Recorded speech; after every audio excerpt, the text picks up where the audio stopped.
این زمین با پلونکا پوشانیده شده به میدان بحر کوشاد مانندی دارد. اینجا در مساحت قریب 2 گکتار تگ این پلونکاها کارتوشکای بروقتی کش کرده شده است. در خوجگی دهقانی به نام سینا 2010 در دهات به نام عبدی عوضов در ناحیه واسه این خوجگیداران گفتند که از چنین تجربه سال دوم می شود که استفاده می نمایند. ҳосилнокимон бисёр нақсид. Якум сол буд ки хеле таҷрибаро мо чӣ кардем.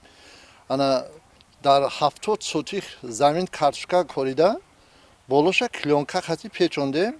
Лекин пеш ай тайёр кардани замин озуқҳои минералӣ, озуқҳои ина мисол мегирем аграрӣ додему.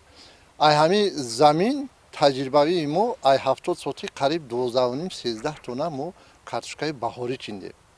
баъди чиндани картошкаи баҳорӣ хеле ки супориши ҷаноби Оли ҳастай мо дуюм ҳосил дар ҷош бо бодринги тирамоӣ шинондем.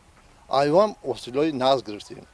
имсол мо ҳаракат кардем ки бо камтарак заминмона бисёртар кинем. қариб 1 гектар 80 сотих заминда бо картошка коридем. пеш аями картошка коридан озуқҳои минералӣ додем. бо пору қариб 80 тонна расход кардем барои тайёр кардани хароҷот кардем. ана аки бо ният дорем ки баъди ғундоштани ҳамин картошкаи баҳорӣ дар ҷош бо такрорӣ кишти такрорӣ пахта бикорем. این شب و روزهای ماه فوریه نیمه دوم این ماه اینجا آدمی بیکار به چشم نمیرسد.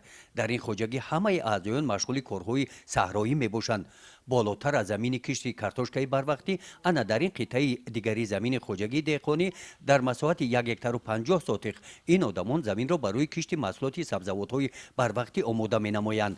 بعد شدگار خوش صفت هموار کردن زمین با استفاده چنین وسیله تکنیکی کشاورزی دستی که کار دهقان را خیلی خلایی آسان گردانیده است. خلوخور رو میده کرده این میدان را برای کاریدن تخم پامیدور آماده نموده. بعد 1 روز که این تدبیر را انجام میدهند تخمی را میکارند. یا تیاری با کشتی کاری بهاری اینا سر کردیم شنوندن پرکلونکا بودرینگ پامیدور همین خیلی محصولات هایی که باز برای خوجگی خودمون یاری رسان میشه. این کارهای صحرایی شروع از 10 ماه ینور در این خوجگی همه روزه همین طور به این روز مانند ادامه دارد. در قطار اعضایان خوجگی از 10 تا 50 نفر ساکنان بیشغل دهه جوانی در این زمین ها به کارهای صحرایی جلب کرده می شوند.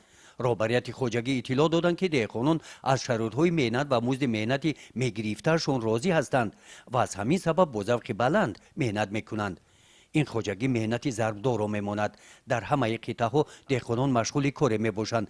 انا این قطعه زمین را این دهقانان از باقی مانده های نهال های بادرینگ چایلابی از سال گذشته باقی مانده تازه نموده ایستادند.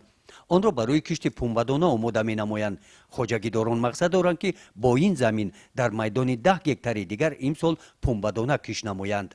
پختر اگر نیت داریم ما در یک کمتر کمی چیش وزمین‌تره که دادنی پخته او دادن.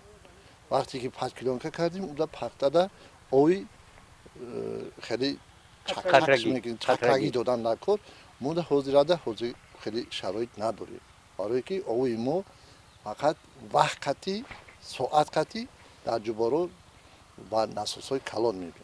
در این قطعه دیگری زمین این خوجگی باشد سرپیاز 1 ماه پیش کاریده شده است. مساحت زمین این محصولات نیاز اهالی از لحاظ اکولوژی تازه 80 سوتیق را در این خوجگی تشکیل داده است.